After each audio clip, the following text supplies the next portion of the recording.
मोहम्मद अली नत साहब ने जो है स्टूडियो में ज्वाइन कर लिया है। वो चेयरमैन है अवामी यूथ मूवमेंट के। आपको जी प्रोग्राम में खुशामदीद कहते हैं नत साहब।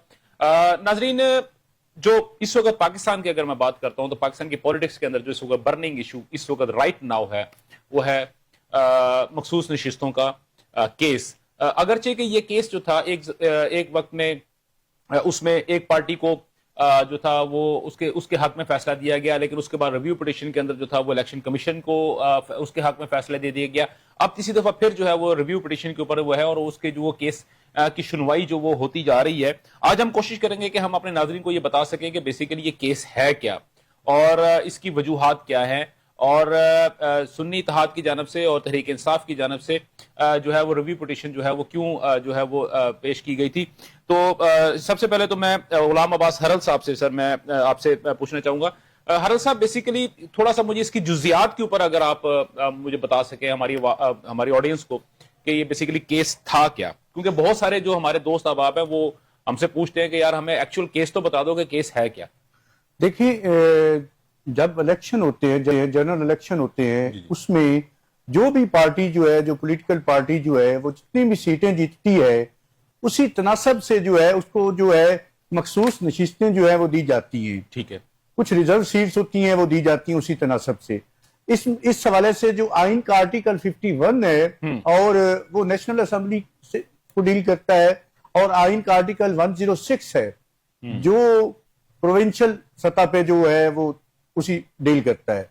अब जो है जो इस मामले में चूंकि ये मखसूस नशिस्तों के हवाले से जो पहले केस समाअत हुआ उसमें सुन्नी इत्तेहाद कौंसल जो है उनकी ये इस्तदा थी कि ये जो सीटें हैं हमें दी जाए मखसूस नशिस्तें। जो उसके साथ पार्टी में शामिल हुए थे पीटीआई के जो आजाद अरकीन थे, जी बिल्कुल, इलेक्शन जो आजाद, बल्कि आप पीटीआई के उनको नहीं कह सकते, वो आजाद थे, उनको आप आजाद जो है जीते हुए अरकान कह सकते हैं, वो शामिल हुए थे सुन्नी इत्तेहाद कौंसल में।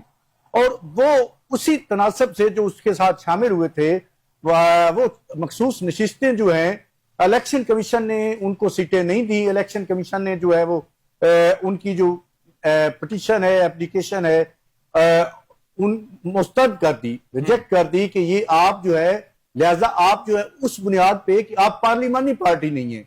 क्योंकि आपकी पॉलिटिकल पार्टी है लेकिन पार्लिमानी पार्टी नहीं है। ठीक है, आपकी पार्लियामेंट में नुमाइंदगी नहीं है, इस वजह से जो है आप इसके हकदार नहीं है मखसूस नशिस्तों के। ठीक है। उसके बाद जो है मामला सुप्रीम कोर्ट में गया। सुन्नी इत्तेहाद कौंसल जो है वो मामला सुप्रीम कोर्ट में लेके गया। वहां जाके जो है वहां उनको जो है कामयाबी मिली और जो कामयाबी बल्कि उनको नहीं मिली, उस हवाले से जो है ये उनकी प्रेयर नहीं थी बल्कि उनकी इस्तदा नहीं थी।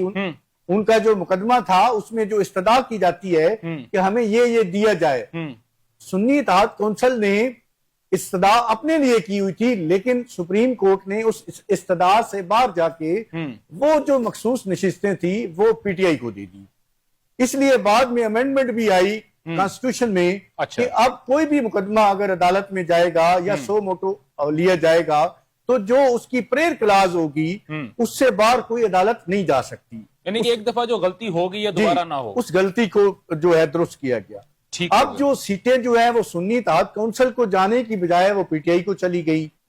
उस हवाले से जो है उस बुनियाद पे गई कि इन्होंने चूंकि उस वक्त जो है एक एफिडेविट दिया हुआ था कि हमारा, जब इन्होंने इलेक्शन के लिए नॉमिनेशन पेपर फाइल किए थे तो उन्होंने एक एफिडेविट साथ सबने जमा करवाए थे जो भी उस वक्त उम्मीदवार थे कि हम हमारा फलां जमात से तल्लक है। ठीक हो गया सर। आप उसके बाद मैं दुरानी साहब, उसके बाद क्या हुआ कि उसके बाद जो है वो अरकान जाके खुद जाके शामिल हो गए सुन्नी इत्तेहाद कौंसल में।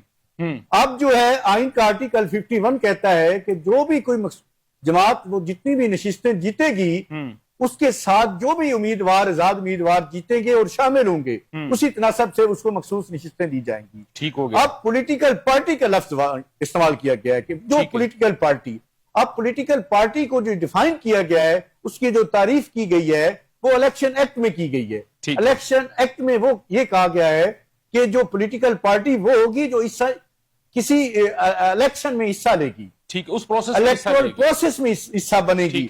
लेकिन बदकिस्मती है कि सुन्नी इत्तेहाद कौंसिल ने कोई इलेक्शन नहीं लड़ा, ना उसकी कोई पार्लियामेंट में नुमाइंदगी है। नहीं, पार्टी के तौर पे इलेक्शन, यानी कि उसका आप ये कह, ठीक है, मुझे आपका पॉइंट समझ आ गया जी। कि सुन्नी इत्तेहाद के जो लोगों के उनके ऊपर, सरबराह हाँ, थे सरबराह साहबजादा ने- हामिद साहब, उन्होंने हाँ, भी आजाद आजाद हैसियत में इलेक्शन लड़ा। लिहाजा जो है उसी हवाले से ये रिव्यू पिटीशन की गई है। क्योंकि ये पॉलिटिकल पार्टी नहीं है तो लिहाजा इसको ये नशिस्तें जो है मखसूस नहीं दी जा सकती। ठीक हो गया।